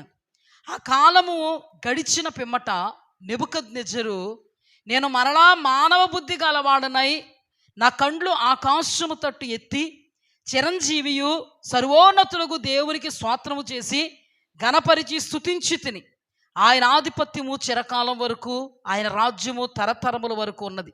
భూనివాసులందరూ ఆయన దృష్టికి ఎన్నికకు రానివారు. ఆయన పరలోక సేన ఎడల భూనివాసుల ఎడల తన చిత్తము చొప్పున జరిగించువాడు. ఆయన చేయి పట్టుకుని నీవేమి చేయుచున్నావని ఆయనతో చెప్పుటకు ఎవడునూ సమర్థుడు కాడు. ఆ సమయమందు నా బుద్ధి మరలా నాకు వచ్చెను. రాజ్య సంబంధముగు ప్రభావమును నా ఘనతయు నా తేజస్సును నాకు కలిగెను. నా మంత్రులు నా కింద అధిపతులు నా యొద్ద ఆలోచన చేయవచ్చిరి. నా రాజ్యం నాకు స్థిరపడగా నేను మరి ఎక్కువగా ఘనత నొందితిని. ఎలాగూ నెబుకద్నెజరు అను నేను పరలోకపు రాజు యొక్క కార్యములన్నీయు సత్యములను ఆయన మార్గములు న్యాయములనై ఉన్నవనియు గర్వముతో నడుచుచు వారిని గర్వముతో నటించు వారిని ఆయన అనపశక్తుడనియు ఆయనను స్తుతించుచు కొనియాడుచు ఘనపరుచుచున్నాను. హల్లెలూయా. ఇది అలా అట్టే పెట్టుకోండి. ఇంటికి వెళ్ళిన తర్వాత ఇంకొకసారి చదువుకోండి. నేను వాక్యం చెప్తాను. ఇక్కడ ఏమని అనుకున్నాడంటే 12 నెలలు గడిచిన తర్వాత నా నా నా నా నాది. ఈ ప్రభావానికి కారణం నేను, ఈ పరిస్థితికి కారణం నేను, ఈ స్థిరపడడానికి కారణం నేను మామూలుని కాదు, నేను అంతటోడిని, నేను ఇంతటి వాడిని, నేను అలాంటి వాడిని, నేను ఇలాంటి వాడిని, నేనంతా నేనెంత నేను నేను నేను అక్కడ టిక్ చేశాను చూడండి ఎన్నిసార్లు వచ్చిందో. నా బలాధికారము నా ప్రభావ ఘనతను కనుపరచుటకే నా రాజధాని నగరముగా నేను కట్టించినది కాదని తనలో తాను అనుకునేను. 4 times అన్నాడు, నాది నేను, నాది నేను. ఇప్పుడు చూడండి, మనకున్న ఇల్లు మందే, మనకున్న చేను మందే, మనకున్న చెట్టు మందే, మన రెక్కలు మన ముక్కలే. అర్థమైందా? ఇది పట్టుకుని నువ్వు నాది నేను, నా రెక్కల కష్టార్జితం, నా రెక్కల ముక్కలు అన్నావు అనుకో, నీ కళ్ళు ఇక్కడ ఉన్నట్టు కాదు. ఎక్కడున్నట్టు? అందుకే కదా అక్కడ నా కళ్ళు మరలా ఏమన్నాడు నెబుకద్నెజరు రాజు అంటే దాని అర్థం ఏంటి? నా కళ్ళు నడిరెత్తికెక్కాయి. నేను పశువుల్లో ఒక పశువుగా మేత వేసినప్పుడు, పక్షి ఏకల్లాగా నా ఏకలో నా గోళ్ళు అయిపోయినప్పుడు, జనాలు సంస్థానాధిపతులు నన్ను నెట్టేసినప్పుడు, ఎండకి ఎండి వానక తడిసినప్పుడు, పశువు వలె గడ్డి వేసినప్పుడు, అంతకుముందు నా కళ్ళు ఇక్కడ ఉన్నాయి కదా, ఈ కళ్ళుని నేను సీద లాక్కుని ఇక్కడ పెట్టుకున్నాను. అంటే ఇప్పుడు నాది నాది నాది నేను కాబట్టి మేము కాబట్టి అన్నావంటే దాని అర్థం ఏంటి? నీ కళ్ళు ఇక్కడ ఉన్నట్టు కాదు. ఇప్పుడు నెబుకద్నెజరు ఏమన్నాడో తెలుసా? నా నా నా నా అని పైకి అనలేదండి, తనలో తాను అనుకుంటున్నాడు. తన నోటులో మాట ఉండగానే పరలోక రాజ్యంలోని డిక్లరేషన్ జరిగింది. నేను అన్నానుగా, హృదయాంతరంగాలను ఎరిగిన దేవుడు మనం పైకి మాట్లాడే మాటను చూడడు, లోపల ఉన్నటువంటి దాన్ని. పైకి మాట ఇప్పుడు వద్దండి, లోపలే ముందు ఉంటుంది, తర్వాత పైకి వస్తుందా? ఆ ముందు దాన్నే చూసే రకం మన దేవుడు, ఆ లోపల దాన్నే చూసే రకం మన దేవుడు. మనం అనుకుంటాం నేను ఎక్కడా మాట్లాడలేదు కదా అనుకుంటాం. నువ్వు ఇక్కడ మాట్లాడుకున్నావు కదా అంటాడు దేవుడు. ఎక్కడా? ఇక్కడ. కొంతమంది పైకి కనబడరు కానండి, లోపల చాలా ఉంటుంటుందండి గర్వం. ఉంటుంది కొంతమందికి, అందరికి కాదు. అందరిని అంటాం ఏంటండి? కొందరిని అంటాం కానీ కొందరికి ఉంటుంది అనమాట. నేను కాబట్టి తెల్లగా ఉన్నాను, నాకు కాబట్టి ఇల్లు, నాకు కాబట్టి ఈ చేను చెట్టు వాకిళ్ళు, నేను అన్నావంటే అప్పుడే నీ కళ్ళు నడినెత్తికి ఎక్కాయి. అప్పుడే దేవుడు చూశాడు, అప్పుడే డిక్లరేషన్ జరిగింది. నెబుకద్నెజరుకి ఇక్కడ రాయబడింది కానీ నీకు రాయబడకుండానే అన్నీ అయిపోయినాయి. ఈ వాక్యాన్ని బట్టి ఉండకూడదండి ఇలాంటిది. చిచ్చి, మన బ్రతుకులో ఉండకూడదు, మన జీవితంలో ఉండకూడదు, మన తలంపుల్లో ఉండకూడదు, ఊహల్లో ఉండకూడదు, ఉద్దేశాల్లో ఉండకూడదు. ఇప్పుడు చెప్పండి, ఈ రాజ్యానికి రాజు ఎవరు? చెప్పాలి, మీరే చెప్పాలి. ఈ రాజ్యానికి రాజు ఎవరు? సింహాసనం మీద కూర్చున్నవాడు ఎవరు? రాజవస్త్రాలు ధరించిన వాడు ఎవరు? రాజ కిరీటాన్ని ధరించిన వాడు ఎవరు? శాసనాల మీద సంతకాలు చేస్తున్నది ఎవరు? రాజ రాజ రాజ మార్తాండేయ అనే జనాలు సలాం కొడుతున్నది ఎవరిని? మరి అతనిదే కదా సింహాసనం, అతనిదే కదా రాజ్యం, అతనిదే అయినను నాది అనడానికి వీల్లేదు మన దేవుడి దగ్గర. హల్లెలూయా. నీదే అయినను నాది అనడానికి వీల్లేదు, అంతే. ఎందుకు వీల్లేదు? ఇంతకు ముందే చెప్పాను. ఆకాశ పక్షులు చూడుడి, వెత్తవు కోయవు, కొట్లలో కూర్చుకొనవు, కానీ వాటిని పోషిస్తున్నది దేవుడు. ఈ దినాన నీకు ఏది ఇచ్చినా దానికి కారకుడు దేవుడు. నిన్ను పెడుతున్నాడు, ఆయన నీకు ఇచ్చి దాని మీద నిన్ను పెడుతున్నాడు, దానిలో నిన్ను పెడుతున్నాడు. ఇక్కడ కూడా ఏంటి? రాజ్య ప్రభావం దేవునిది, రాజ్యం దేవునిది. ఆయన రాజ్యము తరతరాలు నిలుస్తుంది, ఆయన రాజ్యం శాశ్వతమైనది. ఆయన రాజ్యం మీద మంటికి మన్నైపోయేవాణ్ణి దేవుడు పెట్టాడు అని తెలుసుకోవడానికే దేవుడు ఏం చేశాడు? ఈ కార్యం నెబుకద్నెజరు జీవితంలో చేశాడు. కొంతమంది అండి అంతవరకు ఏమీ లేదు, ఒక్కసారి అలా ఒక మెట్టు పైకి ఎక్కగానే కింద మెట్టు మర్చిపోతారండి. ఏమంటే కింద మెట్టు మర్చిపోతే చాలా ప్రమాదం అండి. ఎందుకంటే అలాగే దిగాలి కదా, లేదా డబేలు నడిపోతావు కింద. కింద మెట్టు మర్చిపోతే చాలా ప్రమాదం నీకే. మెట్టు మర్చిపోతే ఎలాగా? ఇప్పుడు చచ్చి మెట్టు ఎక్కేసావు, నువ్వు పైకి ఎక్కేసావు, కింద అని కింద టబేలు నడిపోయినాయి, దిగవా అంటే పోతావేం పైకి? ఇంకా దిగేది లేకపోతే పైకే కదా. ఎప్పుడు కూడా మన స్థితిని మనం మర్చిపోకూడదు, మన పరిస్థితిని మనం మర్చిపోకూడదు. మన స్థితిని మనం మర్చిపోయాము అంటే మన కళ్ళు నడినెత్తికి ఎక్కాయి. మనకున్న దాన్ని బట్టి నాది ఇది నేను కాబట్టి అన్నావో డిక్లరేషన్ జరిగిపోయింది అక్కడ. నెక్స్ట్ మరుక్షణం వస్తాయి అన్నమాట. నీకు కళ్ళు వస్తాయి, పాస్టర్ గారికి వస్తాయి కళ్ళు. నీకు కలవరం వస్తుంది, పాస్టర్ గారికి వస్తాయి కలవరం. ఇక్కడ దైవజనుడని విశ్వాసని ఏ భేదము లేదు. అందరూ కూడా అల్పులే, అయోగ్యులే, హీనులే, దీనులే, మంటికి మన్నైపోయే వాళ్ళే, నీటి పొడగ వంటి జీవితాలే, గడ్డి పరక వలె ఇరిపోయేటువంటి అనుభవాలే, మంటికి మన్నైపోయేటువంటి పరిస్థితులే, నేడుండి రేపు పారబోయబడేటువంటి అనుభవాలే, నేడుండి రేపు పొయ్యిలో పెట్టబడేటువంటి పరిస్థితులే, దుమ్ము ధూళే. దేవుడు అతీతుడు. హల్లెలూయా, హల్లెలూయా. ఒక్కరోజు సమస్తాన్ని విడిచిపెట్టి మనం ఏమైపోతాం? ఈ రోజుల్లోనండి ఇది నాది, ఇలాగ వెళ్ళిపోయిందా, దడి గోడ వెళ్ళిపోయిందా, పెద్ద గొడవ, నాది నాది నాది. అన్యులు పెడితే పెట్టారు, విశ్వాసులు కూడా పెడితే మా అలాంటి వాళ్ళు బాధ అంతే. ఎందుకంటే ఈ వాక్యం ఏమైపోయింది నాకు తెలగడుగుతాను, ఇంతలో పడుకుంటా వెళ్ళి. ఏం నష్టం వచ్చేద్దా మనకి? వచ్చేద్దా? అయ్యయ్యో, ఈ రోజుల్లో ఈ డబ్బులు నాయి అని భర్త, ఈ ఆస్తి నాది భర్త, భార్యకి పెట్టడో ఆవిడే చూడాలి నిన్ను. మరి ఇంకెలాగా? ఏమంటారమ్మా? నాది నాది నాది. ఆ బెడ్ నాది, పడుకోకు. కుర్చీ నాది, పడుకో. కుర్చీకి వెళ్ళిపోతావా చచ్చిపోయాక? ఓ మాట చెప్పనా, బెడ్ నీది అంటున్నా కదా, బెడ్ మీద కూడా పడుకోనివ్వరు. కొత్తగా ఏమన్నా బెడ్ మీద మూసుకెళ్తారనుకుంటున్నారు బెడ్ని. దీని అర్థం ఏంటో తెలుసా?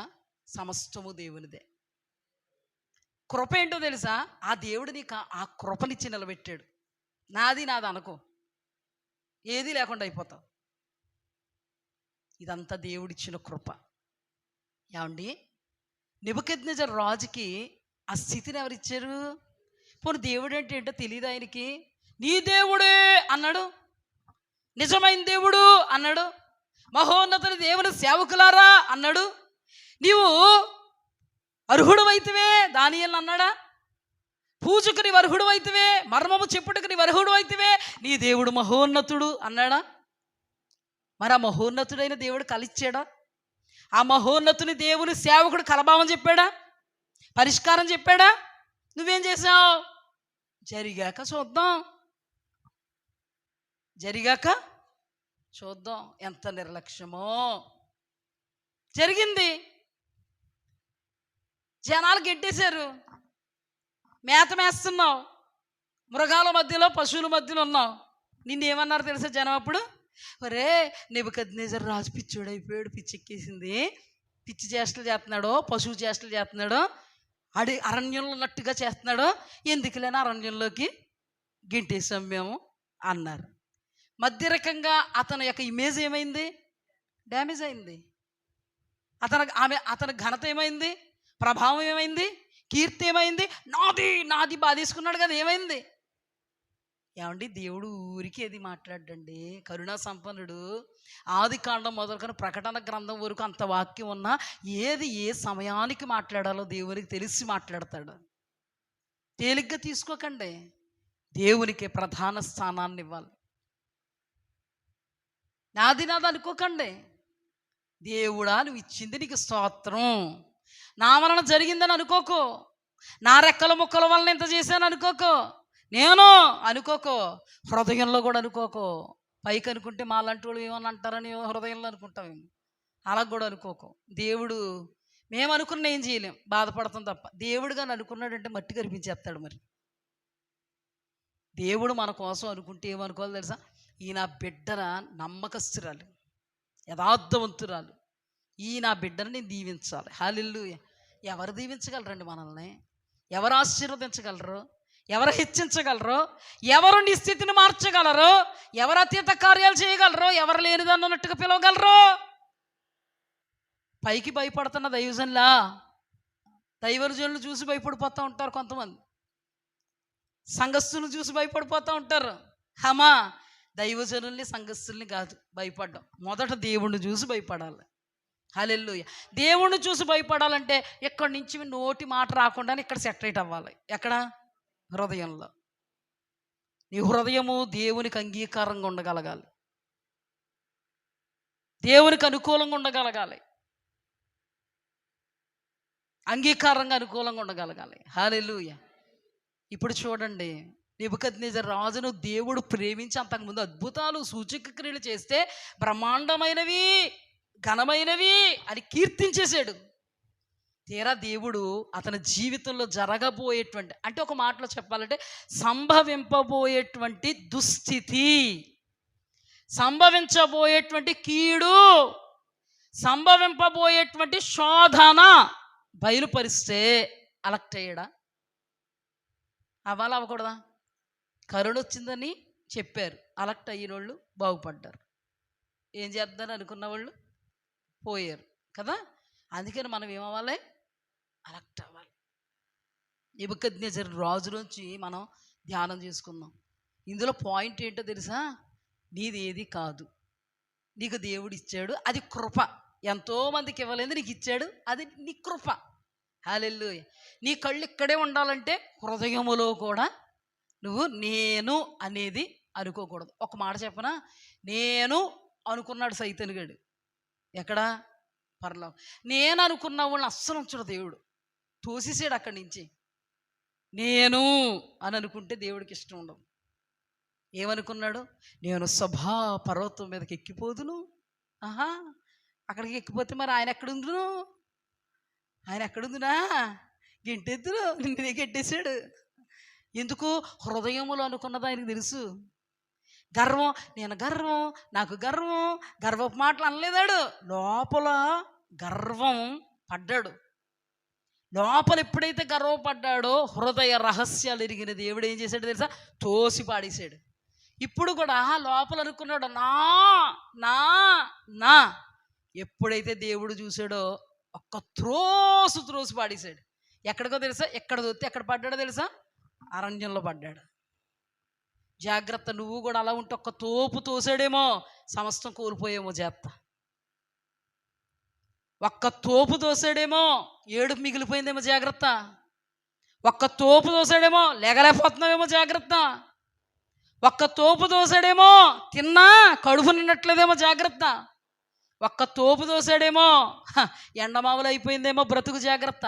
నీ బ్రతుకు మరలా మారాలంటే దేవుడు చేస్తున్న ప్రకటన ఏమనగా, కళ్ళు నడినెత్తికెక్కిన తరమా దేవుని ఎదుట తగ్గింపుతో, ప్రభువా నీవు తప్పేది లేదు, నా కళ్ళు నడినెత్తికెక్కి నేను ప్రవర్తించాను, నేను మాట్లాడాను, నా ప్రవర్తన నా తీరును క్షమించు నాయన అంటే సర్వోన్నతుడు జ్ఞాపకం చేసుకుని తిరిగి పరిస్థితిని ఇస్తాడు. హల్లెలూయా, దేవునికి స్తుతి కలుగ్గా. కళ్ళు నడినెత్తికెక్కితే మాత్రం తప్పకుండా జరిగేది వాక్యాన్ని బట్టి ఇదే వాస్తవం, 100% కొండ బద్దలు కూడా చెప్తున్నాను. ఇప్పుడు నెబుకద్నెజర్ రాజు ఎండకి ఎండి వర్షానికి తడిసి ఏం వేస్తున్నాడండి? గడ్డి. ఏమండి, అబ్బబ్బబ్బా, దేవుడు కానీ ఒక్క మొత్తాడంటే, ఒక్క తోపు తోసాడంటే అండి రివర్స్ అయిపోద్దండి అంతా. మనం అంటాం కదా, వాళ్ళ బొళ్ళు వాళ్ళు వాడ ఉండదు, బండి ఉండదు. ఏమైపోద్ది తెలుసా? శూన్యం అయిపోద్ది. మనిషి ఎక్కడండి, పశువు ఎక్కడండి? ఏమండి మీకు తెలుసా? దూడ దగ్గర ఉంటాం కదా మనం ఎక్కడండి? దూడ ఎక్కడండి? మనం ఎక్కడండి? గేదె ఆవులు ఎక్కడండి? వాటితో సాట నువ్వేం తింటావు? ఆహారం తింటావు, పంచపక్ష పరమన్నాలన్నీ తింటావు. అదేం తింటుంది? గడ్డి తింటుంది, సవీసారం లేని గడ్డి తింటుంది. అవునా? నువ్వెక్కడ ఉంటావు? ఇంటి లోపల ఉంటావు. నువ్వెక్కడ సేద తీర్చబడతావు? బిడ్డ మీద సేద తీర్చబడతావు. అది ఎక్కడ ఉంటుంది? దోమల్లో ఈగల్లో ఉంటుంది. ఒక మాటలో చెప్పాలంటే డ్రైనేజ్ లాంటి పరిస్థితి రొచ్చులో కొట్టుకుంటూ ఉంటుంది. దాన్ని ఎవరన్నా చూస్తారా? ఒక మాట చెప్పాలంటే ఎండకి ఎండుద్ది, వర్షానికి తడుస్తుంది. మరి నువ్వు ఎండొచ్చిందంటే చెట్టు కిందకి వెళ్తావు, ఇంకా ఎండలో ప్రయాణం చేయాలంటే గొడిగేస్తావు. ఎక్కడ? నెత్తి మీద వేస్తావు. వర్షం వచ్చిందంటే అదే గొడుగు ఉపయోగిస్తావు, ఎక్కడైనా ఆగిపోతావు. నువ్వెక్కడా? అదెక్కడా? అలాంటిది రాజు సామాన్యుడా, సామంతుడు, ఎలాంటోడు? ఆయన అలాగ వస్తుంటే రాజా రాజా రాజా మార్తాండే అంటున్నారు. పువ్వుల వర్షం ఇలా కురిపిస్తున్నారు. సహస్రాధిపతులు అందరూ నిలబడుతున్నారు, రాజు కింద ఉన్న వాళ్ళందరూ నిలబడుతున్నారు. రాజు టీవీతో నడిచి వస్తుంటే ముందు కొంతమంది, వెనక్కి కొంతమంది. ఆయనకి అలాంటిది ఒక్కసారిగా స్థితి ఏమైపోయింది? గతి ఏమైపోయింది? మారిపోయింది. ఎలా ఉండేవాడు ఎలాగైపోయాడు? ఒక మాటలో చెప్పనా, అంతవరకు జ్ఞానంగా వివేకంగా అందరిని చక్కబెట్టేవాడు ఒక్కసారిగా బుర్ర వదిలేసి పిచ్చోళ్ళ చేస్తున్నాడు అనుకో, ఏమంటారు చెప్పండి మీరు? అమ్మ బాబోయ్, ఎంత అలా ఉండేవాడు ఎంత అలా అయిపోయాడు, ఎంత మాటకారి, ఎవరు లెక్క చేస్తారే కూర్చో అలాగా అంటున్నారు. ఆ రోజుల్లో వేలుతో, చిటికని వేలుతో ఏం చేసేవాడు? చక్రం తిప్పేసేవాడు. ఈరోజు చిటికని వేలు పట్టుకుని నడిపించాల్సి వస్తుంది, నిలబెట్టాల్సి వస్తుంది. ఎంత టోడు ఎంత అలాగైపోయాడు. ఊహించావు ఎప్పుడైనా ఇంత టోడు అయిపోతామని? నెబుకద్నెజరు ఎప్పుడైనా ఊహించాడా? ఎంత అలాంటోడు ఎంత అలాగైపోయాడండి. జనాలు సలాం కొట్టేవారు, ఇప్పుడు జనాలు ఏం చేసేది సార్? ఇతడు అస్సలు జనారణ్యంలో ఉండాలి కుదరదు. మరి ఎక్కడ ఉండాలి? అరణ్యంలోనే. అయ్యయ్యయ్యా, డైనింగ్ టేబుల్ మీదకి రాజులకి పంచపక్ష పరమాణాలు వస్తాయి. రాజు వస్త్రాలు, రాజు టీవీ, సన్నపునార వస్త్రాలు, ఓదారంగు వస్త్రాలు, బంగారు వజ్ర వైడూర్య రత్న రాసులతో పొగదగబడేటువంటి అనుభవంలో కట్టు బట్టలతో గెంటేశారండి. నాకైతే ఊహించుకుంటుంటే అమ్మ బాబోయ్, మీకు అనిపిస్తుంది అమ్మ బాబోయ్ వివరిస్తుంటే అనిపిస్తుంది, అయ్యో బాబోయ్, ఏమండి అసామాన్యుడైనటువంటి అతడే నా నా నా నా అంటే దేవుడు అంత అలాంటి డబ్బేలు తోసేస్తే సామాన్యులు మనం ఎంత? అంత అద్భుతాలు అనుభవించినోడు, అంత సూచక్రియలు అనుభవించినోడు, బ్రహ్మాండమైనవన్నవాడు, ఘనమైనవన్నవాడు, అన్నీ తెలుసునోడే అంత స్థితికి దేవుని వలన దిగజారిపోతే నువ్వు నేను ఎంత? అందుకే చాలా జాగ్రత్తగా ఉండాలి. 7 కాలాల పాటు ఉన్నాడండి. 7 కాలాల పాటు నువ్వేమవుతావు? 7 కాలాల పాటు గడ్డి తిన్నాడండి. 7 కాలాల పాటు పశువులాగా ప్రవర్తించాడు. ఒక్క మాట ధ్యానం చేసుకోండి, పశువుల పరిస్థితి ఎలా ఉంటుందో చెప్పండి. పశువులకి మనుషులకి చాలా తేడా. అంటే మీకు అర్థం అవడం కోసం నేను అంతా విడమరి చెప్పను, కానీ అర్థం అవడం కోసం చెప్తా. పశువుల పరిస్థితి ఎలా ఉంటే అక్కడే తింటా. అచ్చి బాబోయ్, ఏమంటే ఇది బూటకం కాదు, నాటకం కాదండి, జరిగిన కథ కాదు, ఇది జరిగిన నిజ సంఘటన. కథ కాదు ఇది, కళ అసలు కాదు, నిజం. ఏమంటే ఆ కళ అతనంతా తొందర పెడితే, ఆ కళ అంతా కలవర పెడితే మరి ఇప్పుడు అనుభవంలోకి వచ్చేసాడు. ఇంకెంత? అమ్మ బాబోయ్, ఎంతగా గోర్లు పెరిగిపోయి ఉంటాయో, ఎంతగా తల ఇదైపోయి ఉంటుందో.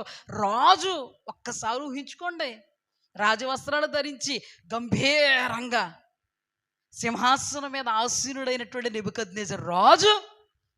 నువ్వు నేను వెళ్ళి చూసొద్దాం అనుభవాల్లో నుంచి. చూడండి ఇప్పుడు ఎక్కడున్నాడు, చూడండి, అలా చూడండి ఆయన్ని, ఎక్కడున్నాడు?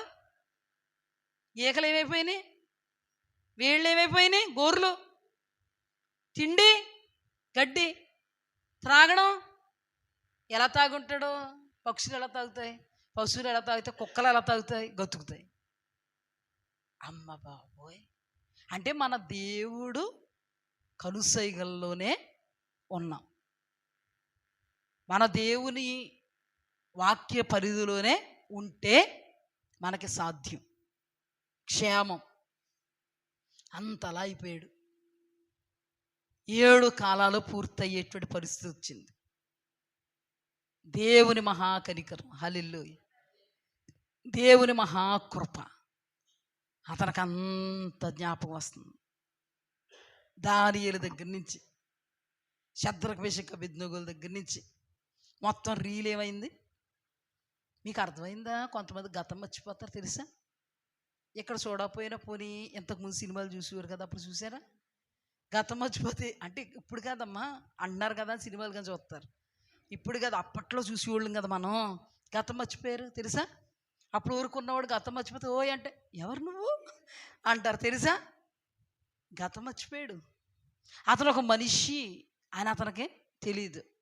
అలాంటిది 7 కాలాలు నిర్ణయ కాలం పూర్తయిన తర్వాత గతం జ్ఞాపకం వచ్చింది.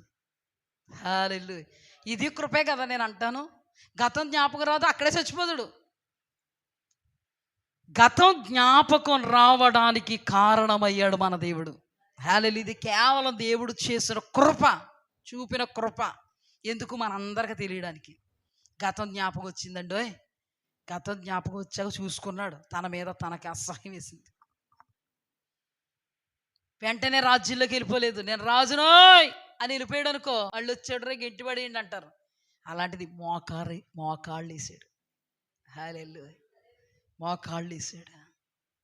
అయ్యా, పరలోకమందున్న నా తండ్రి, నీవు అద్భుతకరుడు, నువ్వు సూచక క్రియలు చేయవాడా. శద్రక్ మేషక్ అబేద్నెగో దానియేలుల ముఖాంతరంగా నేను నిన్ను ఎరుగుదునయ్యా. నీ కార్యాలు సకల ప్రజల మధ్యలో కూడా నేను ప్రకటిస్తాను. నన్ను క్షమించు. నా కళ్ళు నడినెత్తికెక్కాయ్యా, నా కళ్ళు స్థానం తప్పాయి. కృపగల తండ్రి, నా 2 కళ్ళును నా స్థానంలోకి తెచ్చుకుంటున్నాను. నన్ను జ్ఞాపకం చేసుకో. హల్లెలూయా, ఒక అన్యజనుడు యొక్క పశ్చాత్తాపం, నన్ను జ్ఞాపకం చేసుకో. ప్రభువా, పశువునైపోయాను, పశువులు మేత మేస్తున్నానయ్యా, ఎండకి ఎండుతున్నాను, వానకు దొడుస్తున్నాను. మహాప్రభో, నాకు తెలిసింది నీ రాజ్యం శాశ్వత రాజ్యం. నాకు తెలిసింది నీ పాలన యుగయుగాలు. ఆ శాశ్వత రాజ్యం నీది, ఈ రాజ్య ప్రభావము నీది, ఈ ఘనత నీది. నా నా నా అన్ననే కాదయ్యా, నువ్వే నువ్వే నువ్వే. ఈ రాజ్యం నీది, ఈ రాజ్య ప్రభావం నీది, ఈ ఘనత నీది, ఈ సింహాసనాలు నీవి, అన్నీ నీవే. అల్పుణ్ణైన నన్ను కృపతో జ్ఞాపకం చేసుకుని సింహాసనం ఎక్కించావు. నేను అనుభవపూర్వకంగా ఎరుగుదును. తండ్రి, నన్ను క్షమించు అనగానే దేవాది దేవుడు హల్లెలూయా మరలా తన స్థానాన్ని అతనికి ఇవ్వడం కాదు, అంతకంటే ఘన స్థానాన్ని ఇచ్చాడు. హల్లెలూయా. రండి చదువుకుందాం. 33వ వచనం, 4:33 వచనం. ఆ గడియలోనే అలాగున నెబుకద్నెజరునకు సంభవించెను. మానవులలో నుండి అతని తరిమిరి, అతడు పశువు వలె గడ్డి మేసెను. ఆకాశపు మంచు అతని దేహమును తడపగా అతని తల వెంట్రుకలు పక్షిరాజు రెక్కల ఏకల వంటివియు, అతని గోళ్ళు పక్షుల గోళ్ళు వంటివి ఆయను. ఆ కాలము గడిచిన పిమ్మట నెబుకద్నెజరు, నేను మరలా మానవ బుద్ధి గలవాడనై నా కండ్లు ఆకాశము తట్టి ఎత్తి తిని. హల్లెలూయా. మానవ బుద్ధి ఎవరిచ్చారు? మళ్ళీ మానవ బుద్ధి ఇచ్చారని వెళ్ళిపోయాడా? కండ్లు ఆకాశము తట్టెత్తితిని. ఆకాశం అందు ఎవరున్నాడు? ఆకాశం అందు ఎవరున్నారు? పరిశుద్ధ దేవుడు, నిజ దేవుడు, పరలోకపు తండ్రి, సృష్టికర్త నెబుకద్నెజరుకు రాజరికాన్ని ఇచ్చినవాడు అక్కడ ఉన్నాడు. చూడండి, నా కండ్లు ఆకాశము తట్టెత్తితిని. చిరంజీవియు సర్వోన్నతుడగు దేవుని స్తోత్రము చేసి గణపరిచి స్తుతించితిని. హల్లెలూయా. ఆకాశము తట్టి ఎత్తడం అంటే ఏంటి? తన తప్పిదాలు ఒప్పుకొని పశ్చాత్తాపడి ఆ తర్వాత స్తుతించి గణపరిచి హెచ్చించి తిని. హల్లెలూయా. చిరంజీవియు సర్వోన్నతుడగు దేవుని స్తోత్రము చేసి గణపరిచి స్తుతించి తిని. ఆయన ఆధిపత్యం చిరకాలం వరకు, ఆయన రాజ్యం తరతరం వరకు ఉన్నది అని అనుభవపూర్వకంగా ఎరిగాడు. భూనివాసులందరూ ఆయన దృష్టికి ఎన్నికకు రానివారు, అంటే మనుష్యులు అసలు ఎన్నికే లేనివారు. ఆయన పరలోక సేనల ఎడల, భూనివాసుల ఎడల తన చిత్తం చొప్పున జరిగించేవాడు. ఆయన చేయి పట్టుకుని నీవేమి చేయుచున్నావని ఆయనతో చెప్పుటకు ఎవడునూ సమర్థుడు కాడు. ఆయన చేయి పట్టుకుని నువ్వేం చేస్తున్నావు అసలు అని అనడానికి సమర్థుడు కాదు. కానీ అద్భుతం ఏంటంటే, నేటి సార్వత్రిక సంఘంలో ఏంటి ప్రభువా, ఉన్నావా, కళ్ళు మూసుకున్నావా, ఏంటి అసలు నీ సంగతి చేస్తావా చేయవా, ఏంటి అసలు నీ సంగతి చెప్తావా చెప్పు, ఇప్పుడే బయలుపరిచేయాలా, ఇప్పుడే చెప్పేయాలా, ఇప్పుడే చేసేయాలా. ఏంటి? నెబుకద్నెజరు రాజు అంతటోడే బుద్ధి వచ్చాక అన్న మాట ఇది, బుద్ధి లేనప్పుడు అన్నమాట. అంటే ఇప్పుడు అంటున్నారంటే బుద్ధి లేని వాళ్ళే కదా. ఇక్కడ ఏమనుందో, ఆయన చెయ్యి పట్టుకుని నీవేమి చేయుచున్నావని ఆయనతో చెప్పుటకు ఎవడూ సమర్థుడు కాడు. బుద్ధి వచ్చిన తర్వాత చెప్పిన మాట. ఇప్పుడు సమర్థులు అండి ప్రభువుని ప్రశ్నించడానికి. కొంతమంది బయలుదేరారు, మా డాడీ. బయట కూడా చాలామంది అండి.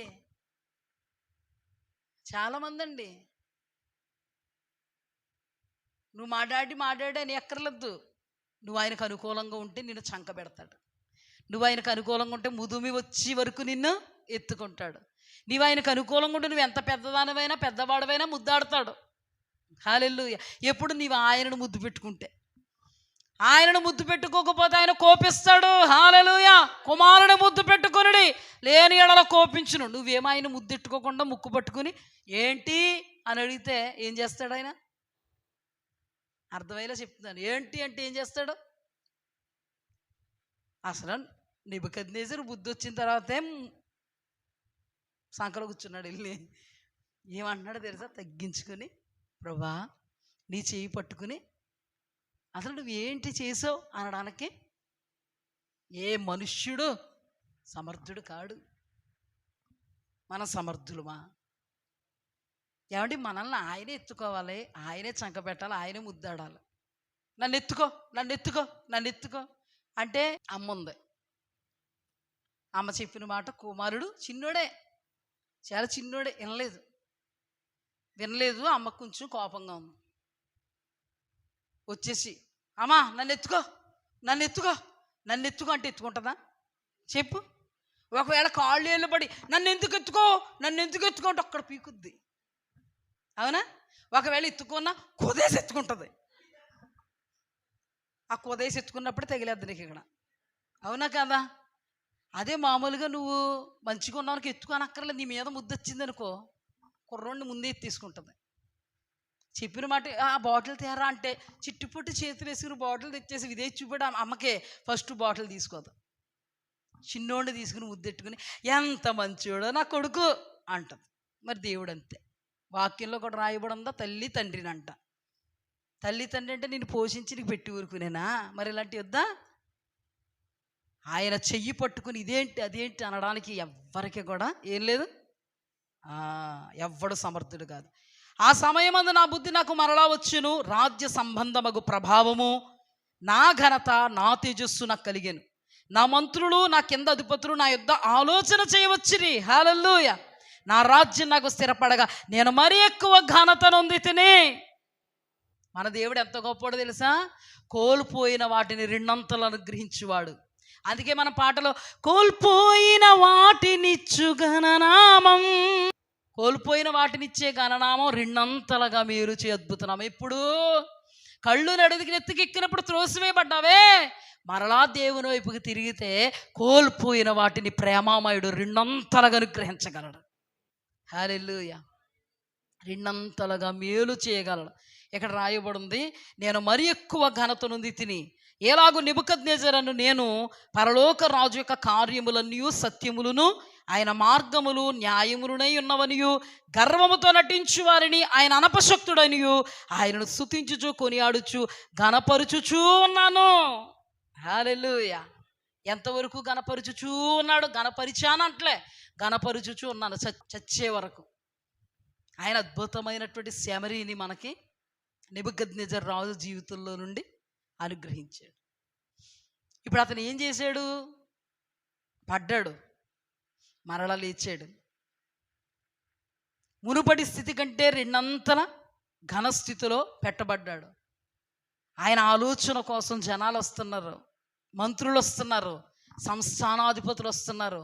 మరలా ఆయన రాజ్య ప్రభావం ఆయనకి దక్కింది, అతీతంగా దక్కింది, రెండంతలుగా దక్కింది, మరి ఎక్కువగా దక్కింది. చివరికి అతను ఏం చేస్తున్నాడు? నేను అనుభవపూర్వకంగా ఎరిగాను, దేవుడు మహాశ్చర్య కార్యాలు చేయగలడు, ఆయన అద్భుతాలు బ్రహ్మాండమైనవి, ఆయన సూచక క్రియలు చేయగలడు, అవి ఘనమైనవి. అంతేకాదు నాకు అర్థమైంది ఏంటో తెలుసా? ఆయన రాజ్యము శాశ్వత రాజ్యము, ఆయన పరిపాలన తరతరముల వరకు నిలుచును. ఆయన పరిపాలనలోనే అతీతుడైనటువంటి దేవుడు అత్యల్పులైనటువంటి మనుషులకు స్థానం ఇచ్చి కనపరుస్తున్నాడు అని నేను ఎరుగుదును. నేను స్తుతించి ఆరాధిస్తున్నాను. సకల ప్రజలకు చెప్పడానికి నాకు మనస్సు కలిగింది ఆయన గురించి అని ఈ రోజున నీతో నాతో కూడా మాట్లాడుతున్నాడు. హల్లెలూయా. చూడండి, మన దేవుడు అతీతుడు, అద్భుతకరుడు, బ్రహ్మాండమైనవి ఆయన కార్యాలు, ఘనమైనవి. ఎప్పుడైతే నా నా నా అన్నావో నీదంటూ ఏది లేకుండా నిన్ను త్రోసేస్తాడు. ఆ పరిస్థితిలో కూడా దేవా అని ఆయన వైపుకి తిరిగి, దేవా అంతా నీవే, నన్ను క్షమించి అన్నప్పుడు నీ స్థితిని రెండంతలుగా నీకు ఇస్తాడు. ఇంకేంటంటే దేవుడు చేసినటువంటి కార్యములు నీవు అనేకులకు చాటాలి. నెబుకద్నెజరు రాజు అనుభవపూర్వకంగా తెలుసుకున్న తర్వాత అతడుకున్న రాజ్య అధికారాన్ని బట్టి సంస్థానాధిపతులేంటి మొత్తం సకల ప్రజలకి కూడా చాటించి చెప్తున్నాడు. ఆయన కార్యములు అద్భుతాలు బ్రహ్మాండమైనవి, ఆయన సూచక క్రియలు ఘనమైనవి, ఆయన రాజ్యం శాశ్వతమైన రాజ్యం, పరిపాలన యుగయుగం. ఆయన మనకు చెప్పాడు కాబట్టి, పరిశుద్ధాత్ముడు రాయించాడు కాబట్టి ఇది యుగాంతమందున్న మనకి బుద్ధి కలగడానికి. దీన్ని బట్టి ఏది నీది కాదు, నువ్వు కాదు, నీవే నీకు సొంతం కాదు, నీకున్నది నీకు సొంతం కాదు. దీన్ని బట్టి ప్రతిదీ దేవుడిచ్చిన భిక్షం. ఎనలేని కృపను దేవుడికి నీకు ఇచ్చాడని ఆ కృపను బట్టి స్తుతించు. ఎవరికి లేనిది నాకుంది అని అనుకుంటే ఎందుకు పనికిరాం. ఎనలేని కృప నా దేవుడు నా ఎడలు ఎందుకు చూపాడు? తండ్రి అల్పురాలను అయోగ్యురాలు నేను ఏపాటుదాన్ని అనుకుంటే మన జీవితంలో అతీతుడు అతీత కార్యాలు చేసి నిలబడతాడు. హల్లెలూయా.